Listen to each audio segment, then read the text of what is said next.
Ассалому алейкум жалпы Бишкек шаарынын тургундары, улуу күчү агайын туугандар кандайсыздар? Ысык күндө ысык салам айтам дегендей, мына 2 күндүн ичинде шаарда бир аз көйгөйлөр пайда болду, жол жаатында. Маршруткалар токтоп, эми ар бир өзүнүн чындыгы бар. Айтууга, даттанууга милдеттүү дегендей, мен айтайын дегеним башка нерсе, 2 күндөн бери ушул жолдо элдер кол көтөргөн кишилер көп да. Ала кетчи, сала кетчи деген.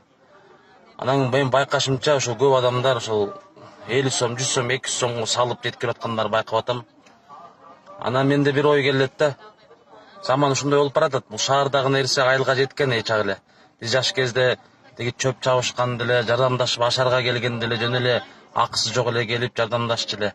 Түгүл райондун борборуна баратып кол көтөрүп койсоң эле машина токтоп калчы, ал башка айылдан эле киши такыр тааныбайт, сурабайт дагы. Салып алып бекерле таштап койчу.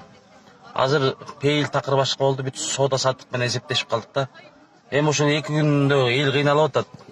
Мындай баратасың, жумушуңа баратасың, ар кимдин Кудайга шүгүр машинасы барлар бар. Жолдон кол көтөргөн кишинин салып эле улуу кичүү бар, боюнда бар аялдар бар, кары картаңдар бар ысыкта.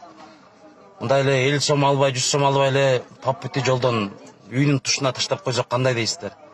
Сиздерди үйүнө чейин ташла деп эч ким деле айтпаса керек, бир жакындатып, бараткан багытыңан эле айдап сала кетсең.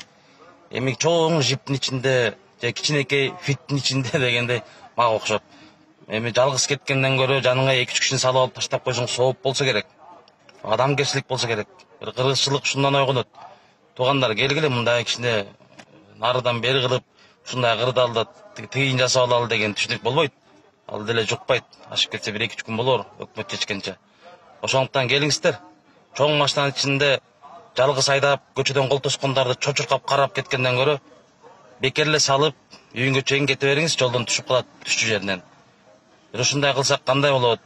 Менин баягы жөн эле жарандык тилегим.